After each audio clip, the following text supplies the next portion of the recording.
मेरे 75 मार्क्स थे मैथमेटिक्स में। सर ने कहा you got just 75 marks out of 100 in mathematics. And तो मैंने सर से बोला sir these were very good marks. तो वो कहते how these are very good marks. मैंने सर से कहा सर प्री बोर्ड में मेरे 80 में से केवल 9 नंबर आए थे, मैं फेल हो गया था। तो 9 नंबर से मैं 75 तक पहुंच गया, तो तब मेरे लिए वो काफ़ी बड़ी बात थी। मैं तो बचपन से ही KG1 से लेके क्लास 12 तक मैं प्योर बैक बेंचर रहा था। मुझे इंटरेस्ट नहीं था आगे बैठ के पढ़ने में, मुझे ज़्यादा मज़ा आता था पीछे बैठ के पढ़ने में, क्योंकि वहाँ से ये होता है आगे बैठ के पढ़ोगे तो केवल पढ़ पाओगे, लेकिन पीछे बैठ के पढ़ोगे तो पढ़ने के साथ साथ एंजॉय भी कर सकते हो स्कूल लाइफ।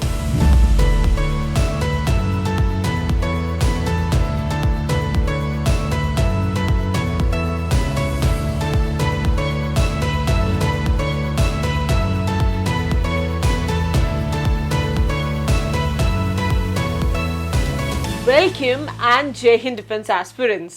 आज के बैठकी शो में हमारे साथ हैं अभय। अभय ने हाल ही में एनडीए के 152nd कोर्स के लिए इंडियन आर्मी के लिए अपना रिकमेंडेशन 24 एसएसबी बैंगलोर से प्राप्त किया है। वो कहते हैं ना, इतिहास रचने के लिए कलम की जरूरत नहीं, हौसले की जरूरत होती है, और कुछ ऐसे ही काबिले तारीफ काम किया है अभय ने। आज मिलेंगे अभय से, जानेंगे उनकी जर्नी, कैसे उनके मन में एनडीए जाने की चाह उमड़ी और कैसे उन्होंने इसको पूरा किया। आइए स्वागत करते हैं अभय का आज के स्टॉक शो में। Very warm welcome Abhay to this baithak. Thank you ma'am. So Abhay, getting recommended, उसका मजा एक अलग होता है। जब आप एसएसबी में चेस्ट नंबर पे प्लस साइन लेकर घूम रहे होते हो, तो बड़े सारे फ्रेशर्स और बच्चे जो स्क्रीनिंग के लिए आए होते हैं आपको देख के मोटिवेट हो रहे होते हैं, और उस समय ना वो टशन होता है, यार actually we have done it. तो वो फीलिंग पहले डिस्क्राइब करो, आपकी कैसी होती है? जब मैं पहले दिन हमारा रिपोर्टिंग था, हाँ जी, तो हम लोग को डॉक्यूमेंटेशन के लिए लाइन में खड़ा किया था।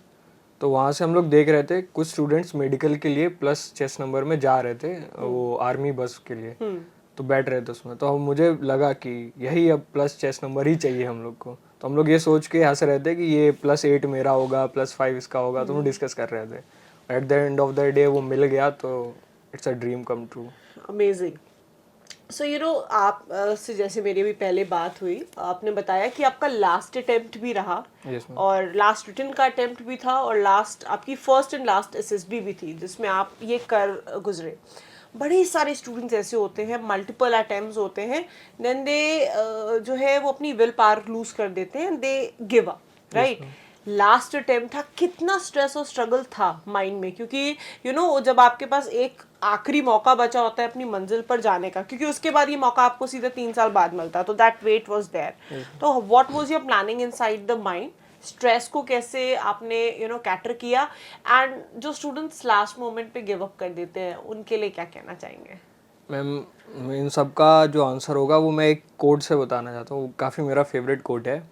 वो जो एक बुक है theory of everything, Stephen Hawking's की, उसमें ये था कि there should be no limits to human endeavours, we are all different, however bad life may seem, there is always something which you can do and succeed at, while there is life there is hope.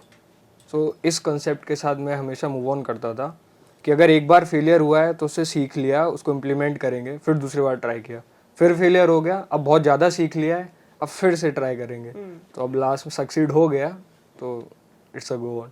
और जो लोग हार जाते हैं, जो keep up नहीं रख पाते हैं, और जो स्ट्रेस में आ जाते हैं कि बार बार फेलियर मिल रहा है, सक्सेस तो मिल ही नहीं रही, तो एक चीज़ है, पेशेंस इज़ अ वर्च्यू, और उसको सीखने में काफ़ी टाइम लगता है आपको, तो वो आपको एक्सपीरियंस से ही आएगी। तो ऐसा नहीं है कि पूरे लाइफ में आपको सक्सेस ही मिलती रहेगी, फेलियर इज़ अ पार्ट, आपकी लाइफ में बहुत इंपॉर्टेंट पार्ट प्ले करता है फेलियर भी।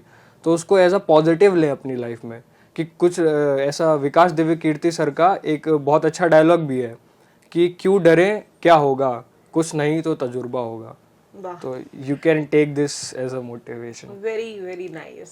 सो when we speak about candidates, तो यहाँ पर एक बात और आपसे जानना चाहूँगी कि जब हम अपने एक सिविलियन बैकग्राउंड में होते हैं, अपने परिवार से फौज में जाने की इच्छा के बारे में शेयर करते हैं, उस टाइम पर जैसे कि फादर आपके उत्तर प्रदेश पुलिस में है, what was the reaction of everyone and how they took your decision of joining the armed forces? That I want to know. इसका काफ़ी कॉम्प्लेक्स रिएक्शन था कि वो खुश भी थे क्योंकि मैं पहला वो बंदा हूँगा अपने फैमिली से जो आर्मी ज्वाइन करेगा, और कुछ उनको ये भी लगता है कि उनको लगता है कि आर्मी थोड़ा वैसा डिफ़िकल्ट है, उसमें उनको न्यूज़ आता है शहीद हो गया है, डेथ हो गया, तो उनको थोड़ा ऐसा फील आता है कि ऐसे इससे बेटर है अगर वो लाइफस्टाइल चूज़ करो जिसमें आराम से बैठ के ज़िंदगी काट सकते हो। तो मैं उनको ये बोलता हूँ हमेशा। तो मेरा ड्रीम है पैरा स्पेशल फोर्सेस को ज्वाइन करने का। वो तो एपिटोम है, मतलब जो एक ह्यूमन पोटेंशियल का जो नेक्स्ट लेवल है। yes. तो फिर जब मैं उनको ये सब बताता हूँ कि मुझे पैरा कमांडो ज्वाइन करना, तो उनको कभी कभी लगता है, रिजेंटमेंट फील होता है उनको कि क्यों करना है। लेकिन मैंने कहा एक ही लाइफ है, उसमें जो डिसीजन एक बार ले लिया उस पर बस डटे रहना है, जो करना है तो करना है। Means Abhay wants something very extraordinary, right? Yes, So you don't want to, limit yourself. You want to be limitless, right? Limitless. Great, that is good. And अगर ये सोच है, ये जज्बा और जुनून है, तो मुझे लगता है आर्म फोर्सेस ज्वाइन करने का जो एक रास्ता होता है ना, वो आपके लिए इजी हो जाता है। Because most of the times ऐसी बच्चे सिलेक्ट हो जाते हैं, then they are into fear, training में क्या होगा, कितना रगड़ा मिलेगा, तो बड़ी सारी उस समय ना क्वेरीज आ जाती है माइंड में। तो अभी रगड़े को लेकर क्या है, अब आपका माइंड सेट क्या है कि अभी ट्रेनिंग जाऊंगा रगड़ा होगा? Because yes, the life is different. Civil में we don't generally get these kind of things and exposures into our life. How you have mentally prepared yourself for that, और अभी से क्या करना शुरू कर दिया आपने? वो टैगलाइन है ना, जितना रगड़ा उतना तगड़ा। yes. तो अभी मतलब मुझे ये लगता है कि अब मैं यहाँ पे रहूँगा तो नॉर्मल लाइफस्टाइल जीऊँगा, लेकिन अगर एनडीए में जाऊँगा, भले मेरे ऊपर थोड़ा स्ट्रेस रहेगा, जो वहाँ पे वर्कलोड होगा और जो वहाँ का जो कल्चर होगा उसको अडेप्ट करने में टाइम लगेगा, लेकिन अब उसको डिसाइड कर लिया है कि हमको सहना है, हमको जाके वहाँ पे जो जितनी डिफ़िकल्टीज़ हैं उनको अक्यूमुलेट अपने अंदर लेना है। तो वो मैं पहले से सोच लिया ही हूँ कि जब वो करना है, तो डिसाइड तो हो चुका है।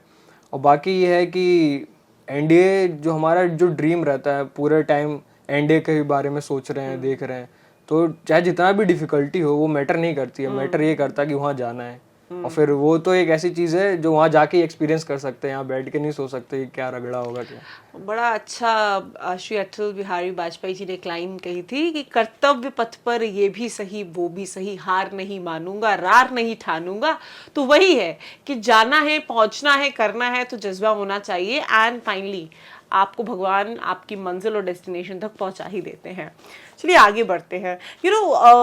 आज का जो पॉडकास्ट है हमारा, ये डिफरेंट पहलुओं के ऊपर है। मैं सिर्फ एग्जामिनेशन स्ट्रैटेजी, एसएसबी के ओवरऑल उसके ऊपर भी नहीं बात करूंगी, बल्कि इन पर्सन आपकी जो इंडिविजुअलिटी है, पर्सनालिटी है, उसके ऊपर भी बात करूंगी। Because NDA exam is more than written plus SSB interview, right? It's not merely written किया, एसएसबी इंटरव्यू के लिए पढ़ाई किया और सिलेक्ट हो गया। No, it's the test of your personality, right?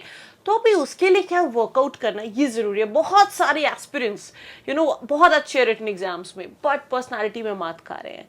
क्यों एसएसबी में आप कॉन्फ्रेंस आउट हो रहे हैं, क्यों स्क्रीन आउट हो रहे हैं? आज जानेंगे कैसे मेहनत करनी पड़ती है।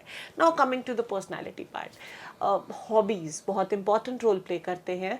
तो क्या ऐसी हॉबीज़ थी आपकी, या आपने या जैसे आपको पता चला कि मुझे एसएसबी इंटरव्यू जाना है, पता चल जाता है कि हमारे अंदर हमको हॉबीज़ पूछेंगे, इंटरेस्ट के बारे में पूछेंगे, तो आपने क्या तब से डेवलप करना शुरू किया, या पहले से कुछ इंटरेस्ट थे, जो चीज़ें थी आप कर रहे थे उन्हीं के साथ में आपने कंटिन्यू किया, उसको मोर ब्रश अप किया? तो हॉबीज़ के बारे में कहूँगा, मेरा बचपन से पेंटिंग एज अ हॉबी थी, तो मैं बहुत पेंटिंग करता था। तो बीच में मैंने क्योंकि पढ़ाई का जो एक्सपोजर बढ़ गया था तो छोड़ दिया था, लेकिन जैसे ही 12th कंप्लीट हुआ मैंने पेंटिंग फिर से स्टार्ट कर दिया था। अच्छा। और हॉबी थी जैसे रीडिंग बुक्स वगैरह, तो मैं बचपन से बहुत सारी किताबें पढ़ रहा हूँ। तो खास करके साईफाई का ज़्यादा फ़ैन हूँ मैं, तो वो साइंस रिलेटेड बुक्स ज़्यादा पढ़ता हूँ मैं। और वो जो हमारा क्या कहते हैं उनको, the monk who sold his Ferrari, atomic habits, जो सेल्फ इम्प्रूवमेंट बुक्स होती है, उनको भी काफ़ी पढ़ता हूँ मैं। तो ऐसी बुक्स पढ़ने से, और इस जो तुम्हारी हॉबीज़ का मोटिव क्या होता है ये जानना ज़्यादा इंपॉर्टेंट है। जैसे पेंटिंग है, पेंटिंग तुम कर रहे हो तो ज़रूरी नहीं पेंटर बनने के लिए ही पेंटिंग करना है। पेंटिंग से हमारी क्यूरियोसिटी डेवलप होती है, हमारी इमेजिनेशन डेवलप होती है। जब कोई पेंटिंग बना रहे हैं तो उसको इमेजिन करके बना रहा हूँ, तो हमारी क्यूरियोसिटी, इमेजिनेशन और जो तुम्हारी थिंकिंग है उसको शार्प करती है वो। तो कोई भी हॉबी होना तुम्हारी पर्सनैलिटी में बहुत इंप्रूवमेंट लाएगा। तो ये मेरे एक चीज़ अच्छा हुआ कि मेरे पास बचपन से ये मेरे साथ था, लेकिन जिसके पास अभी भी डेवलप नहीं किया उसके पास काफ़ी टाइम है। वो अभी भी शुरुआत कर सकता है जब वो चाहे। चलिए बढ़िया। सो होप यहाँ पे आपको समझ में आया द इम्पोर्टेंस ऑफ हॉबी। सो जैसे कि अभय ने बताया, इनिशियली है इट इज गुड, नहीं तो आप डेवलप करें टाइम पीरियड के लिए, अल्टीमेटली पर्सनालिटी में कहीं ना कहीं किसी भी एस्पेक्ट पे वो इंपॉर्टेंट रोल प्ले करेगा। अभी हॉबी का कोई पैरामीटर नहीं है, राइट, कि आप सोचे नहीं this is less good hobby है, this is more good hobby. Hobby is a hobby, something that relaxes you और आपको अच्छा लगता है वो करने में। तो यहाँ ये बात समझनी बहुत ज़्यादा ज़रूरी है। हम बात करेंगे 12th क्लास के स्टूडेंट्स के लिए। अभी बहुत सारे बच्चे हैं जिनका बोर्ड एग्जाम चल रहा है, एनडीए एग्जाम भी लगा हुआ है अप्रैल में। ये बहुत सारे ऐसे हैं जो अपने ग्रेजुएशन के फर्स्ट ईयर में होंगे and would be appearing. So now written exam के पॉइंट ऑफ व्यू से ऐसे क्या चीज़ें हैं जो ध्यान में रखना है, बिकॉज कोर्स पता है, सिलेबस पता है, फिर क्यों बच्चे चूक जा रहे हैं। अच्छा, एक बहुत कॉमन मिथ है कि कट ऑफ नंबर ले आते हैं। इस बार तो 301 कट ऑफ गया, तो आप कट ऑफ के दम पर तो प्रेपरेशन एग्जाम की नहीं कर सकते हो, राइट। सो एक मॉडेस्ट तरीका क्या हो सकता है कि आप टॉपिक्स भी अच्छे चूज करें, आपको अटेम्प्ट्स भी अच्छे मिल जाएं, गलतियां भी कम हो एंड टू द राइट हो जाए, बिकॉज A to Z तो पढ़ना नहीं है, राइट। तो उसके लिए क्या किया था आपने और क्या मोटे मोटे पॉइंटर्स आप शेयर करना चाहोगे? तो क्योंकि मैं 3 बार एग्ज़ाम दिया, 2 बार तो मेरा रिटर्न ही नहीं निकला था, तो तीसरे बार में मैं रिटर्न निकाल पाया था। तो मुझे काफ़ी पता चल गया था तीसरे बार तक कि मैं क्या क्या गलतियाँ कर रहा हूँ जिसकी वजह से मेरा रिटर्न एग्ज़ाम नहीं निकल रहा है। तो मेजर तौर पे जो मेरी गलतियाँ हो रही थी वो रिवीजन के एस्पेक्ट पे हो रही थी। पढ़ तो बहुत सारा ले रहा था, लेकिन दिमाग में तो उतना स्टोर नहीं कर पा रहा था क्योंकि रिवाइज ही नहीं कर रहा था। तो रिवीजन एक बहुत इंपॉर्टेंट चीज़ है। और दूसरी चीज़ है कंसाइज पढ़ना। हम लोग बहुत सारी चीज़ें पढ़ लेते हैं जो उसका इतना इम्पोर्टेंस होता नहीं है एज जो एग्ज़ाम में आ रहा है। जैसे कि मैथमेटिक्स का एग्जाम्पल लेते हैं, उसमें जो हमारा स्टैटिस्टिक्स और प्रोबेबिलिटी का पोर्शन है उसका वेटेज बहुत हाई है, उससे क्वेश्चंस आने ही आने हैं और काफ़ी अच्छे वेटेज के क्वेश्चंस आएंगे। तो उसको अगर कोई छोड़ देगा तो सीधी सी बात है वो उसके नेगेटिव पार्ट में जाएगा। तो आपको ये अपना स्ट्रेटजी दिमाग में लेके चलना है। कुछ लोग होते हैं जिनका कैलकुलस वीक होता है, तो आप ये कर सकते हैं पूरा कैलकुलस ही छोड़ सकते हैं। ज़रूरी नहीं आपको हर चीज़ कवर करनी हो। आप अलजेब्रा, जैसे मैंने खुद किया था, अलजेब्रा का पोर्शन है उसे आप स्ट्रॉन्ग कर सकते हैं। और जो स्टैटिस्टिक्स प्रोबेबिलिटी वाले जो आपके स्ट्रॉन्ग पोर्शन उनको तो रखिए ही, आपको वेटेज के वाइज अपना सबसे पहले सिलेबस देखना है। जो हाई वेटेज के पोर्शन है उनको पढ़ना है और जो आपके स्ट्रॉन्ग है उनको और स्ट्रॉन्ग करना है, रिफाइन करते रहना है टाइम टू टाइम। और रही बात स्कोर की, तो कट ऑफ पार करना, जैसे कि मैम ने बोला, इसमें हाई चांसेस होते हैं आप मेरिट आउट हो जाएंगे, आपकी पूरी मेहनत ही बर्बाद हो जाएगी। तो सबसे इम्पॉर्टेंट है, जैसे आप मैथ से इतना स्कोर नहीं कर सकते हैं, GAT आपका ऐसा टूल है जो आपको हाईएस्ट मार्क दिला सकता है। और GAT के लिए आप ऐसा करें, सबसे पहले आपको अपनी इंग्लिश स्ट्रॉन्ग करनी पड़ेगी क्योंकि इंग्लिश का वेटेज सबसे हाई होता है 200 मार्क्स का। तो इंग्लिश को आपको स्ट्रॉन्ग करने के लिए आप वोकैब पढ़ सकते हैं, और वोकैब भी सबसे ज़्यादा इंपॉर्टेंट होती है, उसमें हाईएस्ट वेटेज वोकैब का होता है। तो वोकैब से आप अपनी इंग्लिश स्ट्रॉन्ग करें। इडियम्स एंड फ्रेजेस हो गए और बहुत सारी चीज़ें हैं, तो इंग्लिश को आपको अच्छे से पढ़ना है। और बाकी रही बात जो अदर सब्जेक्ट हैं, तो हिस्ट्री हो गया, पॉलिटी हो गया, इकोनॉमिक्स हो गया, और जो इन सब्जेक्ट्स में प्रॉब्लम ये है, हिस्ट्री जैसा सब्जेक्ट बहुत ही ज़्यादा वास्ट है। अब आप पढ़ोगे तो UPSC की तैयारी, IAS बनने नहीं जा रहे हो, आपको NDA का एग्ज़ाम देना है, तो आपको उस लेवल तक नहीं पढ़ना है। मैंने तो हिस्ट्री का केवल एक 1 शॉट वीडियो देख के मैं गया था पूरा हिस्ट्री के लिए, क्योंकि उसके क्वेश्चंस भी बहुत ही हाई लेवल के क्वेश्चन आते हैं हिस्ट्री के, बहुत ईजी क्वेश्चंस नहीं होते, तो उनको अटैम्प्ट करना भी बहुत मुश्किल होता है। तो आपको स्ट्रेटजी उस तरीके से बनानी है। जो साइंस के सब्जेक्ट्स हैं, फिजिक्स, केमिस्ट्री और बायोलॉजी, इनके क्वेश्चंस आप इजीली NCERT पढ़ के ही, आप NCERT के ही क्वेश्चन आते हैं। तो अगर 9th 10th की NCERT अच्छे से पढ़ेंगे और 11th 12th की जो आपका स्टडी है उससे ही क्वेश्चन आएंगे मॉडरेट लेवल के, तो वो आप आसानी से कर सकते हैं। और बाकी रही बात जो मैंने बताया, हिस्ट्री, पॉलिटी, ज्योग्राफी और अदर जो सब्जेक्ट हैं, उस पर आप इतना बहुत ज़्यादा इकट्ठा मत करना, प्लथोरा जितना भी नॉलेज है उसमें आप थोड़ा सा अगर रखेंगे, कंसाइज रखेंगे, तो आपको हेल्पफुल रहेगा। Thank you. Alright, so now coming on to student life, कैसे स्टूडेंट रहे हैं आप अपने जीवन में, और 10th और 12th के स्कोर्स भी बताइए और जनरल लेवल पर, ताकि जो स्टूडेंट्स देख रहे हैं वो थोड़ा रिलेट कर पाए और थोड़ा उनके मन में आत्मविश्वास पैदा हो। तो स्टूडेंट लाइफ के बारे में मैं बताऊंगा कि मैं तो बचपन से ही KG 1 से लेके क्लास 12 तक मैं प्योर बैक बेंचर रहा था। मुझे इंटरेस्ट नहीं था आगे बैठ के पढ़ने में, मुझे ज़्यादा मज़ा आता था पीछे बैठ के पढ़ने में, क्योंकि वहाँ से ये होता है आगे बैठ के पढ़ोगे तो केवल पढ़ पाओगे, लेकिन पीछे बैठ के पढ़ोगे तो पढ़ने के साथ साथ एंजॉय भी कर सकते हो स्कूल लाइफ को। तो ये मेरा मोटिव रहा है।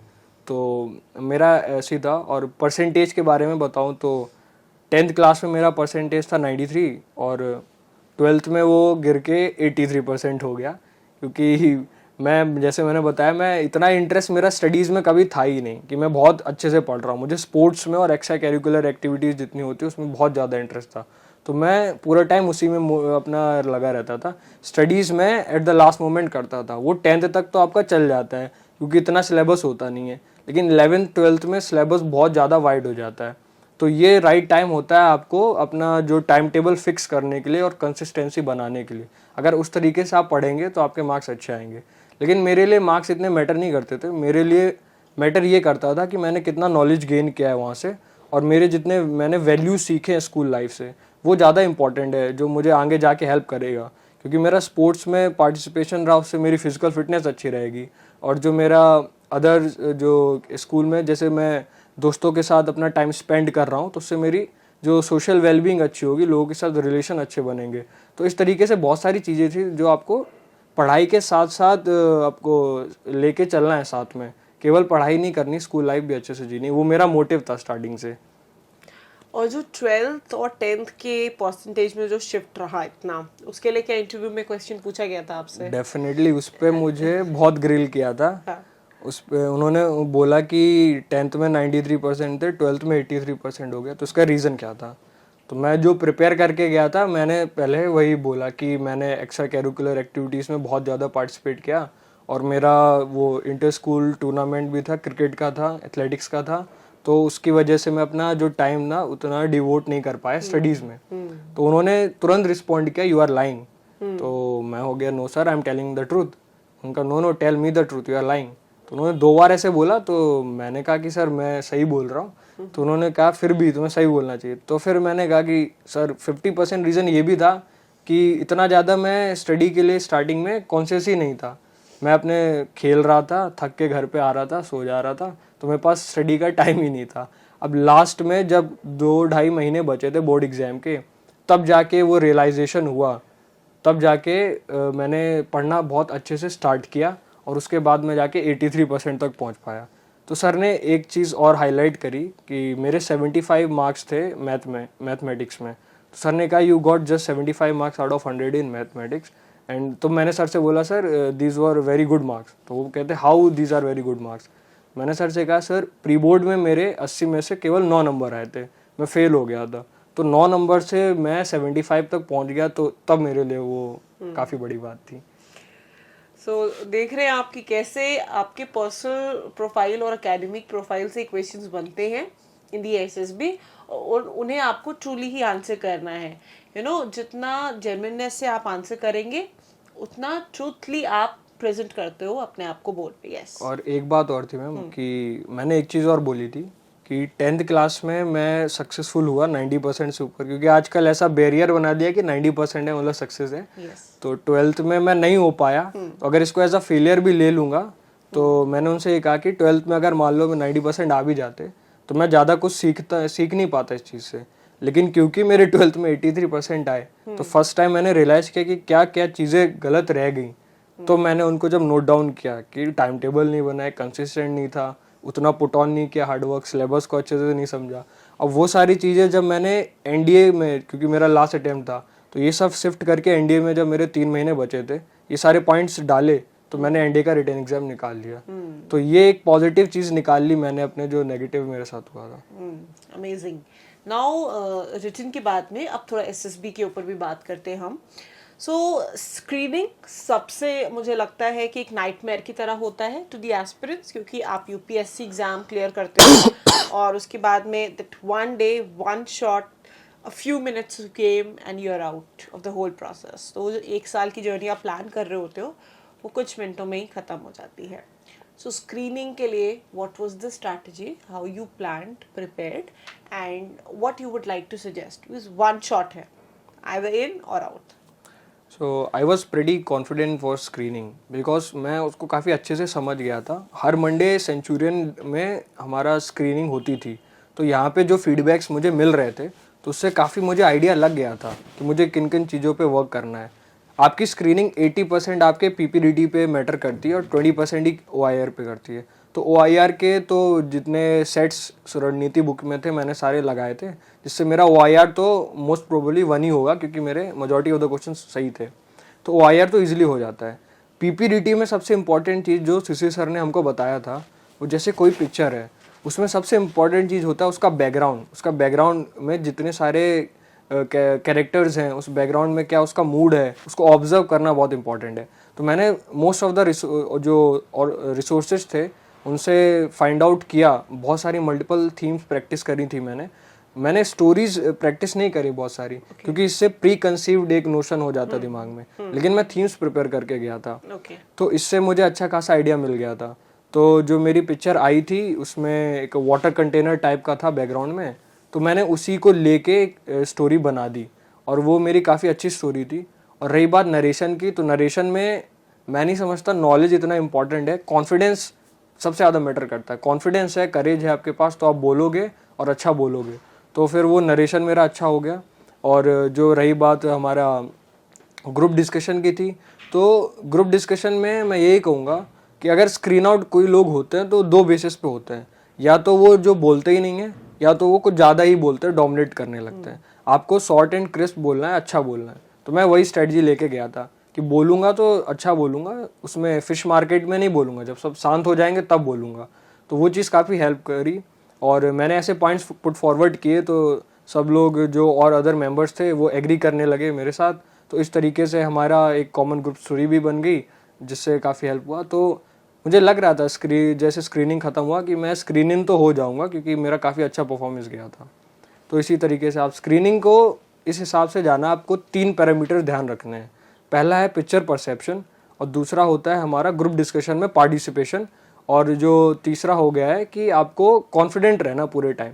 अगर ये 3 चीज़ें आप रखेंगे, आप 110% स्क्रीनिंग हो जाएंगे। Right, now coming to the GTO में आज हम टास्क्स की बात नहीं करेंगे, बिकॉज बहुत सारे ऐसे क्वेश्चंस मैं आपके ले चुकी हूँ जो मैंने रिकमेंडेड कैंडिडेट से पूछे हुए हैं। आज हम बात करेंगे टैकलिंग की। तो you know, different people, different perspectives, and it's rightly said that leaders, they only focus on their objectives. So from that viewpoint, जब आपके ग्रुप में 8 लोग होते हैं, in certain situations 10, not more than that, different personalities होती हैं, आपने perform भी करना है पर सबको साथ भी लेके चलना है।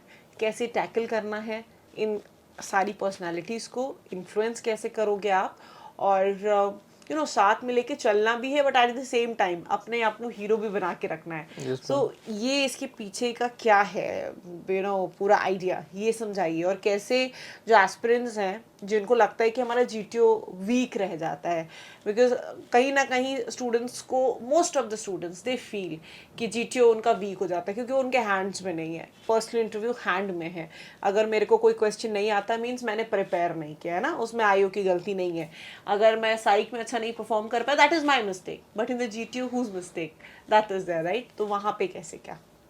तो मैम जीटीओ में क्या होता है कि हम लोग अगर जीटीओ में लैग करते हैं तो उसका एक ही रीज़न होता है, जब हम लोग अपना सेल्फ इंटरेस्ट को आगे रख लेते हैं ग्रुप इंटरेस्ट से। अगर आप अपना ग्रुप इंटरेस्ट को आगे रखेंगे, और एक वो चीज़ होती है सद्भावना, तो वो आप अपने अंदर रखेंगे। जितने भी आपके ग्रुप में, जैसे हम लोग 8 लोग थे, तो हम लोगों ने ये डिसाइड करके रखा था, जैसे हमारा ग्रुप डिस्कशन से पहले, कि कोई भी मेंबर है सबको इक्वली बोलने का चांस दिया जाएगा। अगर वो अपने पॉइंट पुट फॉरवर्ड कर रहा है तो ऐसा नहीं है कि कोई डोमिनेट करने के चक्कर में ज़्यादा बोलेगा। तो अगर कोई जो हमारा ग्रुप मेंबर है वो ज़्यादा बोल रहा होता है, तो दूसरा लड़का उसको टारगेट करके बोलता था कि chest number so and so, let chest number so and so speak. तो इस तरीके से हमने जो मॉड्यूलेट करके रखा था अपना ग्रुप डिस्कशन, जिसकी वजह से सबको मौका मिल रहा था अपना कार्य करने का, तो वो ये था कि हमारे ग्रुप का कोऑर्डिनेशन काफ़ी अच्छा था। वो हेल्प किया हमारे पीजीटी में भी। पीजीटी में हमारा इकलौता ऐसा ग्रुप था 4 ग्रुप में से जिसने चारों ऑब्स्टेकल पार किए थे। इसीलिए किया था क्योंकि कोऑर्डिनेशन काफ़ी अच्छा था। जो बंदा पीछे भी है तो वो दूसरा आइडिया देके उसका टाइम नहीं खराब कर रहा है, जबकि जो इम्प्लीमेंट हो रहा आइडिया तो उसको सपोर्ट कर रहा है। तो इस तरीके से हम लोग काम करते चले गए थे, तो हमारा पीजीटी भी आसानी से हो गया था। और तो यही जो ग्रुप टास्क में एक ही चीज़ है, कोऑर्डिनेशन, जो सबसे ज़्यादा मैटर करता है। और अपना सेल्फ इंटरेस्ट के बजाय ग्रुप इंटरेस्ट को आप आगे रखेंगे तो डेफिनेटली आप सक्सीड होंगे। Very well explained. And SSB Bangalore phones तो मिलते नहीं है, तो कैसे वो स्ट्रगल होता था कि वहाँ बाहर खड़े होके फोन्स का वेट करना, कैंटीन वाले भैया से लेना, तो वो कैसा रहा? क्योंकि रिकमेंडेशन के बाद में तो खैर okay alright they provide you phones उस दौरान, लेकिन उस दौरान फोन के लिए क्या स्ट्रगल रहा और कैसे करते थे आप चीजें मैनेज? मम्मा को बताना स्क्रीनिंग, बिकॉज वो तो कहेंगे तुरंत give the phones and you don't even have time, या तो डिसिप्लिन दिखा लो। तो हाउ वाज इट?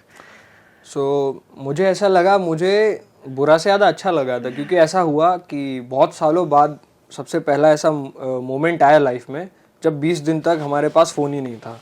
तो हमने काफ़ी अच्छा एक मेंटल पीस सा मिला हम लोगों को। ग्रुप के साथ जो हम लोग ज़्यादातर हम लोग ग्रुप में रहते थे, एंजॉय करते थे, चाहे हमारे लाइंस में हो या फिर हम लोग मेडिकल के लिए हॉस्पिटल में जा रहे हैं। तो और हमारे पास फ़ोन्स तो होते नहीं है, फ़ोन्स एज अ बैरियर हो जाता है कि टाइम काफ़ी वेस्ट कर देते हैं हम लोग। इंस्टाग्राम पे रील स्क्रॉल कर रहे हैं, यूट्यूब शॉर्ट्स देखे जा रहे हैं, तो ये सारा हमारा जो रिसोर्स है ना, टाइम रिसोर्स, जो बहुत इंपॉर्टेंट है, उसको वेस्ट करते हैं। इससे बढ़िया था कि हम लोग वहाँ पे एक्सपीडिशन पे जा रहे हैं और बेंगलोर सिटी को एक्सप्लोर कर रहे हैं और डिफरेंट लोगों से मिल रहे हैं, उनके डिफरेंट पर्सपेक्टिव जान रहे हैं।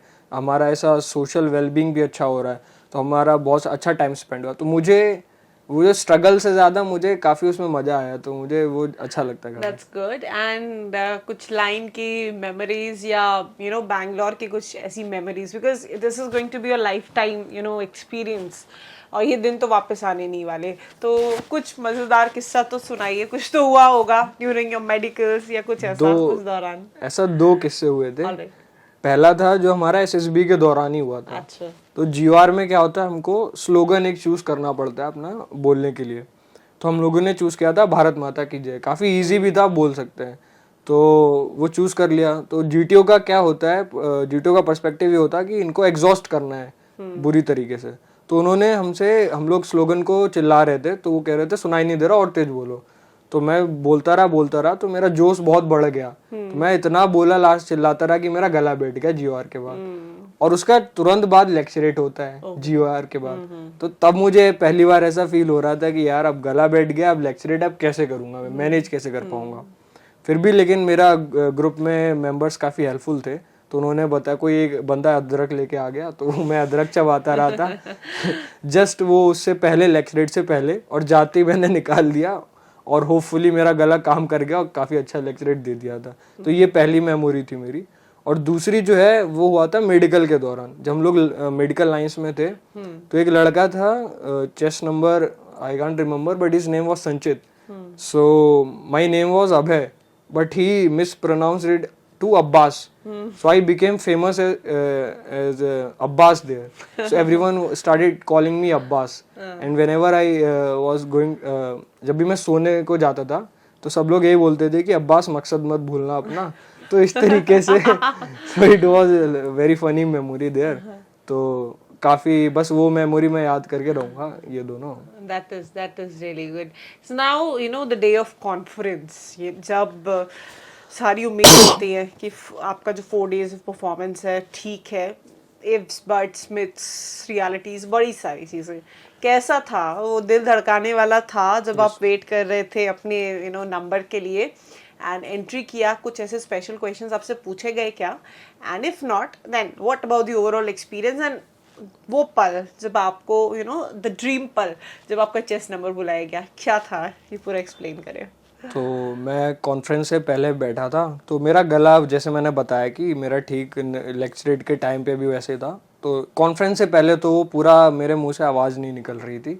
और तो फिर भी, लेकिन जैसे मैंने बताया, मेरे दोस्तों ने हेल्प किया बहुत। एक लड़का था वो हनी लेके आया था, एक लड़का हल्दी लेके आ गया, और एक मैं अदरक लेके आ गया था। तो सबका यूज़ करके मैं रात भर यूज़ करता रहा, गार्गलिंग करता रहा कि मेरा कैसे भी करके गला ठीक हो जाए। क्योंकि कॉन्फ्रेंस में अगर बाई चांस मैं बॉर्डर लाइनर हो गया, तो अगर मैं बोलूँगा नहीं तो मैं रेकमेंड कैसे होऊंगा। तो मुझे उस समय बड़ा, मतलब उस समय संकट में फंस गया था मैं, कैसे मैं इसे रिजॉल्व करूँगा। लेकिन जब मैं सबसे मोमेंट तब आया जब मैं वेटिंग हॉल में बैठा था, और जब बेल प्रेस हो रही थी तो मेरे आगे चेस्ट नंबर 2 गया था। अब मैं वेट कर रहा हूँ, अब मुझे लग रहा है कि गला, आवाज़ क्यों नहीं निकल रही, थोड़ी सी निकल रही है, कैसे निकालूँ मैं। लेकिन मेरे सामने फ़ोटो लगी थी विक्रम बत्रा सर की। तो मैं उनके आंखों में आंखें डाल के देखता रहा 2 मिनट तक देखता रहा। ऐसे ही उसको काफ़ी टाइम लग रहा था, तो 3 मिनट हो गए, 4 मिनट मैं देखता रहा। फिर एकदम से मुझे मोटिवेशन स्ट्राइक कर गया कि जब ये बंदा कर सकता है, वो भी परमवीर चक्र विजेता विक्रम बत्रा, तो फिर मुझे स्ट्राइक किया कि तुम क्यों नहीं कर सकते हो। तो वो मोटिवेशन ऐसा था कि उसने फिजिकल बैरियर्स ही तोड़ दिए कि मेरा हार्ट रेट इतना हाई है, गला नहीं काम कर रहा है, कुछ दिमाग में नहीं था। मैंने कहा था अब करना है तो करना है। मैं कॉन्फ्रेंस में अंदर गया, तो मेरे से इतने क्वेश्चंस पूछे नहीं, मैं बॉर्डर लाइनर नहीं था शायद, क्योंकि मेरे से पूछा कि अबे what are you currently doing and why are you doing so. तो मैंने बोलना स्टार्ट किया, तो मुझे लगा आवाज़ नहीं निकलेगी, लेकिन इतनी तेज़ निकली कि वो पूरा हॉल ही गूंजने लगा। तो मैंने कहा ये क्या हो गया। तो फिर मैंने बताया कि I am pursuing BA from this university और ऐसा करके। फिर उन्होंने नॉर्मल क्वेश्चन पूछे कि how was the food and how was the stay. तो मैंने बताया, फिर उसका हम जाने को बोला, फिर हम लोग चले गए। फिर हम लोग वहाँ पे सेट्स में रुके हुए थे। फिर हमारा 3 घंटे बाद ये रिजल्ट आने वाला था।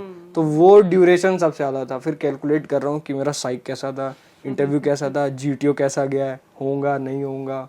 तो वो काफ़ी सिचुएशन टफ थी।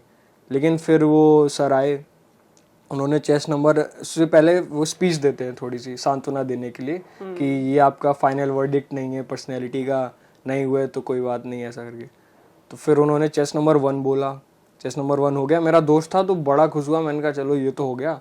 फिर अगला नाम चेस्ट नंबर 3 बोल दिया, मेरा चेस्ट नंबर 3 था। तो मुझे रियलिटी कैसे गया, मैं मुझे बिलीव नहीं हो रहा था। तो फिर मैं ऐसे था, तो उन्होंने दोबारा बोला चेस्ट नंबर 3, तो तब जाके मैं उससे बाहर आया। फिर अपना लगेज लेके गया। तो फिर उस समय मैं खोया हुआ था कि मैं रेकमेंड हो गया, इतना मतलब रेकमेंड हो गया। ये रियलिटी है कि अभी भी मैं कौन से रेल में मैं हूँ, मुझे समझ में नहीं आ रहा था। तो उसके बाद काफ़ी खुश था, लेकिन ये खुशी 30 सेकंड की थी। क्योंकि फिर मैंने देखा जो वहाँ पे तो ऐसी लाइफ टाइम बॉन्डिंग बन गई थी उन लोगों के साथ, जो मेरे दोस्त थे, जो हमारे ग्रुप मेट्स थे। तो जो रेकमेंड नहीं हुए, अब मैं उनको देख रहा था कि उनको तो यहाँ से सीधा वापस जाना है, उनको फिर से रीस्टार्ट करना है। तो तब मैं उनके लिए बहुत ज़्यादा कहते हैं ना, वो दुख फील होने लगा। तो वो खुशी थोड़ी डिज़ोल्व हो गई थी। फिर बाद में मम्मी को फ़ोन किया, बताया, घर वालों को फ़ोन किया, यहाँ पे सेंचुरियन को भी फ़ोन आया था मैम का, तो उनको बताया। तो काफ़ी फिर अच्छा मोमेंट था। और सबसे ज़्यादा तो था कि वो मम्मी को बताऊंगा, पापा को बताऊंगा, तो उनका इतना आस लगा के बैठे हुए हैं, तो उनको काफ़ी उनकी दुआएं हैं, तो मैं हो गया यहाँ तक। काफ़ी अच्छा फील। कितना अच्छा लगता है ना जब आप अपने सपनों को अपने मम्मी पापा को डेडिकेट कर देते हैं। तो mother and father you know आपकी वो जो फीलिंग्स हैं, आपकी वो जो हैप्पीनेस होती है जब आप कुछ अचीव करते हैं, जब आप उस हैप्पी टाइम तक पहुंच जाते हैं, तो सबसे पहले आपके माता पिता ही आपको याद आते हैं। That is the beauty of the Indian culture. And yes, हमें इसको अप्रिशिएट करना है और इसको और आगे बढ़ाना है, लेके जाना है। और ये जो जज्बा होता है ना मम्मी पापा का, और साथ ही साथ में जो सेना में जाने वाले होते हैं, वो किसी ना किसी को अपना आइडल मानते हैं। अब जैसे विक्रम बत्रा साहब ने जो रोल प्ले किया है अभय की लाइफ में, उस कॉन्फ्रेंस के जब कॉन्फ्रेंस हो रही थी उस दौरान, जब इनको अपना कॉन्फिडेंस चाहिए था, ऐसे लेजेंडरी हीरोज जिन्होंने हमारे देश के लिए कुर्बानी दी है, हमें सबको मुझे लगता है कि अपने जीवन में से कुछ पल निकालने चाहिए इनको डेडिकेट करने के लिए। एटलीस्ट इनके स्पेशल डेज पर we should pay our tribute and remembrance to these legendary heroes. और आइए इसके साथ में थोड़ी और चर्चा के ऊपर हम आते हैं। और अगला प्रश्न ये है कि एक कॉमन मिथ कि जो कोचिंग संस्थान होते हैं, ये आपकी जो पर्सनालिटी है इनको चेंज करते हैं, अमेंड करते हैं। इस पर क्या आपकी राय है? और when it comes to the SSB interviews, क्या कोचिंग लेना सही है या गलत है? इसके बारे में आप बताएं। फर्स्ट ऑफ ऑल 21 डेज में कोई पर्सनैलिटी चेंज हो ही नहीं सकती, पहली बात तो यही है। तो कोचिंग लेने से आपको SSB में क्या होता है, कितने टास्क होते हैं, उनको कैसे करना है, तो वो आपको पता चलेगा, आपको नॉलेज गेन होगा। यहाँ के पर्सनैलिटी कोई आपकी बना नहीं सकता, ना कोई चेंज कर सकता है, वो आपके हाथों में है आपकी पर्सनैलिटी को डेवलप करना। तो वो तो नहीं होगा, लेकिन यहाँ आपको टिप्स मिलेंगे, अगर आप उन पे वर्क करोगे तो ज़रूर आपकी पर्सनैलिटी इंप्रूव होगी। तो ये एक मेरे हिसाब से एक बेटर तरीका होगा, बेटर पर्सपेक्टिव होगा इस चीज़ को एनालाइज करने का। So, जब आप at Centurion you were undergoing the course, उस दौरान क्या रूटीन था आपका और फंक्शनिंग क्या थी? क्योंकि मेरे पास में एक लिमिटेड टाइम ड्यूरेशन है, मुझे इसमें एक तो शहर से दूर एक दूसरे शहर में रहना, फिर उस उतने पीरियड के लिए आपने कंसंट्रेट होकर पढ़ाई भी करनी है, अपने आप को भी मैनेज करना है। तो उस स्ट्रेस को कैसे बर्स्ट किया? बिकॉज बहुत सारे स्टूडेंट्स होते हैं, कुछ हमें मोटिवेट भी करते हैं तो कुछ हमेशा डराते ही रहते हैं, यार ये कैसे होगा, मतलब दे देमसेल्व्स, उनका कोई और माइंडसेट होता है और वो इन्फ्लुएंस करना चाहते हैं। ऐसे में अपने आप को कैसे न्यूट्रल रखते हुए परफॉर्म कर रहे थे आप? कैसे इम्बाइब कर रहे थे the learnings? What was that? तो मैं डेली आता था और जितना भी मेरे को सिखाया आता था, मेरी आदत है कि सब चीज़ को राइट डाउन पॉइंट्स में कर लूँगा, क्योंकि हम लोग जो चीज़ सुनते हैं फिर असल में हम लोग भूल जाते हैं काफ़ी जल्दी। लेकिन अगर हम उस चीज़ को नोट डाउन कर लेंगे और बार बार उसको देखते रहेंगे तो हमारे दिमाग में इम्बाइब्ड हो जाती है। तो ये मैं काफ़ी ये चीज़ हेल्पफुल रहती है। तो जैसे हमारी क्लासेस होती थी सुबह 8 बजे से लेके शाम के 5 बजे तक, तो उतने टाइम तक मैं सेंचुरियन में अपनी क्लासेस होती थी।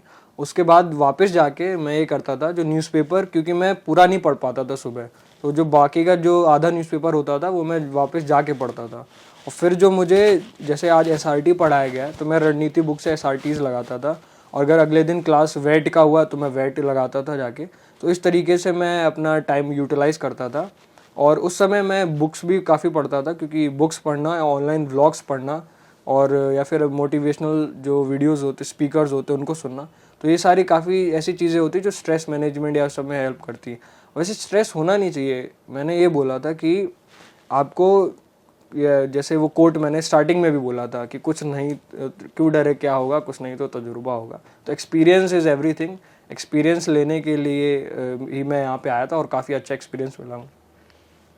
So now, as we come up to the end of this podcast, I want you कि आप शायरियाँ, मुझे लगता है, और मोटिवेशनल कोट्स आपको काफ़ी पता है, तो जाते जाते वो भी ज़रूर शेयर करें। और ऐसी टॉप 3 टिप्स जो आप अपकमिंग डिफेंस एस्पिरेंट्स को शेयर करना चाहते हैं, चाहे वो किसी भी एंट्री के हों या वो कोई भी एग्ज़ाम की तैयारी कर रहे हों, जो उनके काम आने वाला है।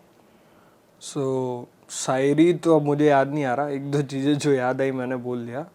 जो मैं टिप्स बोलना चाहूँगा, सबसे जो आपकी बेस्ट टिप यही होगा कि आप डिटरमाइंड रहिए। जैसे आपका गोल है वो उस पर फिक्स रहिए। Motivation plus determination is equal to successful. इसको आप अपना कोड अपने दिमाग में छाप लीजिए कि मोटिवेटेड रहिए, अपना डिसिप्लिन में रहिए, उसमें डिटरमाइंड रहिए, आप वो अचीव कर लेंगे। और अभी नहीं होगा तो जैसे मैंने बोला, पेशेंस, उसको आप, पेशेंस इज़ अ वर्च्यू, उसको अपने पास रखेंगे, पेशेंस को अपना उसको समझेंगे कि पेशेंस क्या होता है, तो अभी नहीं होगा, कभी ना कभी सक्सेसफुल आप होंगे। इस फील्ड में नहीं होंगे तो दूसरे फील्ड में सक्सेसफुल होंगे, लेकिन लाइफ में सक्सेसफुल होंगे। इंपॉर्टेंट होता है एक अच्छी लाइफ जीना। जैसे एक मेरे बायोलॉजी टीचर थे, वो हमेशा ये बोलते थे कि इम्पॉर्टेंट है it is very much important to become a good human being rather than having a very big successful career. क्योंकि एक अच्छा इंसान बनोगे ना, एक लाइफ का सबसे इम्पॉर्टेंट गोल क्या होता है? लाइफ का सबसे इम्पॉर्टेंट गोल होता है हैप्पीनेस। अगर आप हैप्पीनेस हो और आपके अंदर कंटेंटमेंट है, सेटिस्फैक्शन है, अब वो जिस चीज़ से आपको सेटिस्फैक्शन मिल रहा है वो चीज़ करिए आप। अगर आप ये सब चीज़ें करेंगे तो डेफिनेटली आप अपनी लाइफ में सक्सेसफुल होंगे।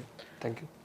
और जैसे आप अपने जीवन में अपने अच्छे इंसान बनने के लिए और अपनी खुशी को पाने के लिए आप अपनी सेटिस्फैक्शन और कंटेंटमेंट की बात करी, ऐसा ही कुछ होता है जब एट सेंचुरियन हमारे पास स्टूडेंट्स आते हैं और वो अपनी ड्रीम्स को अचीव करते हैं। उतना ही कंटेंटेड हमारे SSB panel, chief SSB mentor, हमारे टीचर्स, हमारे स्टूडेंट्स, हमारी पूरी फैमिली फील करती है। और होप आज की जो हमारी ये सक्सेस बैठकी थी, इससे आपने बहुत कुछ सीखा होगा और आपने देखा होगा कि एक एस्पिरेंट जब वो अपने सपने के लिए दौड़ रहा होता है, स्ट्रगल कर रहा होता है, भाग रहा होता है, क्या क्या डिफ़िकल्टीज फेस भी करनी पड़ती है और कैसे आप उन डिफ़िकल्टीज का या तो बहुत बड़ा प्रॉब्लम बना सकते हो या फिर उन्हें आने दो करके उनको लेते रहते हो और अपनी मंजिल तक पहुंच जाते हो। सो ये ब्यूटी है हार्डशिप्स को फेस करने की और अपनी ड्रीम को अचीव करने की। और आप भी ऐसे ही ब्यूटीफुल सफ़र में सेंचुरियन को अपने साथ बना सकते हैं। ऐसे ही बने रहें टीम सेंचुरियन के साथ। लगातार सक्सेस बैठकी के जरिए हम आपको करते रहेंगे motivate. For more such episodes you can keep subscribing to the official channel of Centurion Defence Academy. Thank you, नमस्कार एंड जय हिंद। Thank you so much Abhay for joining us. Thank you ma'am.